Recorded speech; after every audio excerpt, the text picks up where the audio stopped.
কিছুকে ছাড়খাড় করে দেবে। সত্যি পছন্দ হয়েছে? অনেক পছন্দ।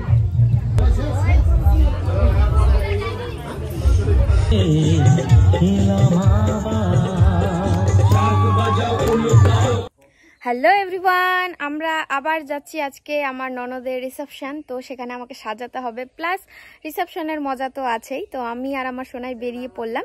আজকের লোকেশনটা একটু দূরে, মানে আমার ননদের বাড়ি আমাদের বাড়ির থেকে খুবই কাছে, আর যেখানে যাচ্ছি সেখানে একটু দূরে। তো চলো ভিডিওটা কন্টিনিউ দেখতে থাকো। রিসেপশনে কি করছি না করছি সমস্তটা শেয়ার করবো। চলো তো চলো যাওয়া যাক। তো ফাইনালি আমরা চলে এসেছি রিসেপশনের এখানে, বসে পড়েছি। মেকআপটা কেমন লাগলো? দারুণ। সত্যি পছন্দ হয়েছে? অনেক পছন্দ। ঠিক আছে, তো আমি সাকসেস। ঠিক আছে, তো চলো, অনেকক্ষণ অপেক্ষার পর আমি ফাইনালি বেরোতে পেরেছি। এখন একটু ননদের বিয়ে এনজয় করব, কাজ তো হয়ে গেল। তো চলো ভিডিওটা কন্টিনিউ দেখতে থাকো।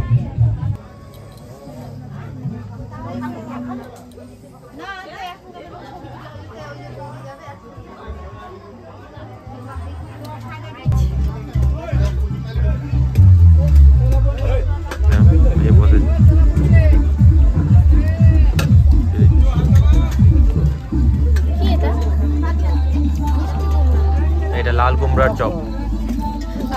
হ্যাঁ সত্যি, তুইও তো মিষ্টি কুমড়াই কইনু।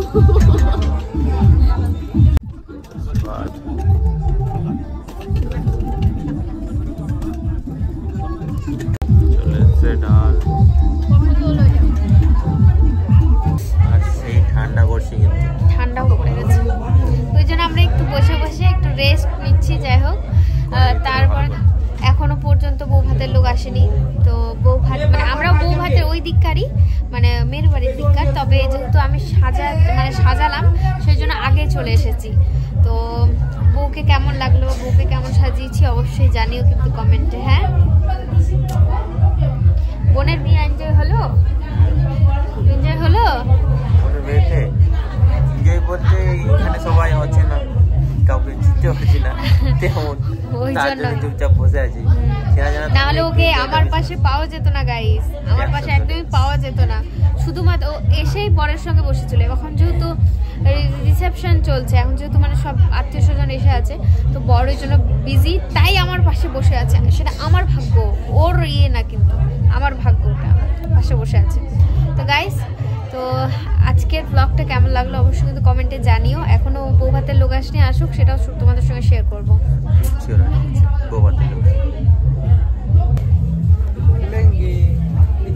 একদম বোনের কি জানো, বোনের ভাই চলে এসেছে। এই যে সব ঢুকছে। টাকা পাপু, এটা কে বলো তো? এটা ছোট্ট দেওর। এই যে একটা দেওর। কি বাবাই, ইমা চিনাই যায় না পাপাইকে। এটা পোজ মেরে দে তো বাবাই। আরে বাবরে, কালকে ওকে বলছি স্মাইল দে, তো কেমন স্মাইল দিচ্ছিলি দেখা তো একটু। এরকম স্মাইল দিচ্ছে। এখন যে রিচুয়ালসটা করা হচ্ছে এইটার নাম হচ্ছে পাতপাড়া, যেটা না হলে মেয়ের বাবা মা মেয়ের বাড়িতে খেতে পারে না, যেটা করতেই হবে। সেই জন্যই এখানে বসিয়ে দেওয়া হয়েছে। আর এই নিয়মটা আমি আমার বরের বাড়ির এদিকার নিয়ম থেকে দেখলাম, এটা রিসেপশনের দিনই করে নিচ্ছে। তবে আমাদের মানে আমার বাবার বাড়ির ওদিকের নিয়মে, মানে রাজবংশীদের নিয়মে আর কি, এটা পরে করা হয়। বিয়ের মোটামুটি 1-2 মাস পরে করা হয়। মেয়ের বাড়ির কিছু আত্মীয় স্বজনকে খবর দেওয়া হয়, মানে তার মধ্যে থাকে বাবা মা অবশ্যই, আর কাছের কিছু রিলেটিভসরা থাকে যারা আসে, আর খাওয়ার আয়োজন করা হয়, কাপড় চোপড় দেওয়া হয়, এই ধরনের আর কি রিচুয়ালস। তো এটা দেখলাম এখানে সঙ্গে সঙ্গেই হয়ে গেল, আমাদের মধ্যে তো পরে হয়। যাই হোক, তারপরে দেখো আমার বরকে, দেখো অতক্ষণ চেনা জানা ছিল না, এখন ওর দাদা চলে এসেছে, এখন চলে গেল। তারপর আমিও গেছি এখানে আশীর্বাদ করার জন্য। আর আমি তো কিছু বুঝতে পারছি না কি করতে হবে, তা আমাকে বলে দিল যে একটু ধান টান দিয়ে একটু আশীর্বাদ করে দাও। আমি বলছি ঠিক আছে হয়ে গেছে। তারপরে এই যে দাদাও গেছে এখানে আশীর্বাদ করতে। তো এইভাবেই আর কি রিচুয়ালসগুলো কমপ্লিট করা হলো। এই যে গাইস আমরা পেয়ে গেলাম মিষ্টির প্যাকেট।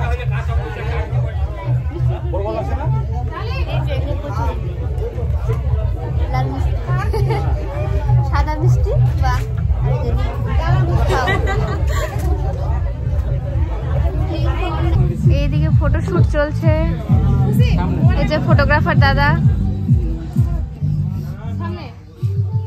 কোন মডেল, কোন মডেল এটা? বউ এদিকে ঘুরে বেড়াচ্ছে স্টেজ ছেড়ে, যাই না কেন। খাওয়া দাওয়া হলো? খাওয়ার পরে হ্যাঁ।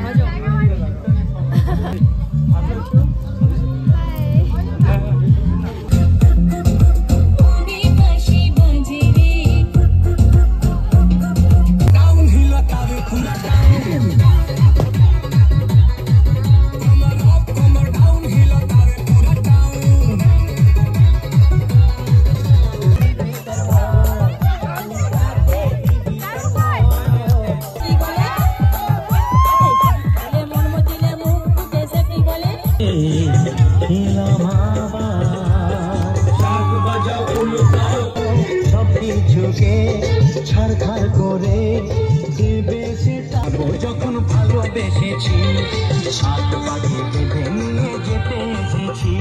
তো বিয়েতে এনজয় করা কমপ্লিট। এখন আমার লুক চেঞ্জ, এখন সোয়েটার টোয়েটার পরে এখন যাবো বাড়ি। ও লুক চেঞ্জ, ও চেঞ্জ করে নিয়েছে, এখন ও যাবে নাচতে, কমফোর্টেবলি নাচতে। আর আমি কমফোর্টেবলি এখন বাইকে চড়ে বাড়ি যাবো আর কি। শাড়ি পরে অসুবিধা হয় আর জ্যাকেট পরতেও অসুবিধা হয়। তো চলো ফাইনালি ব্লগটা আজকের জন্য এই পর্যন্তই। দেখা হবে নেক্সট ভিডিওতে। টাটা।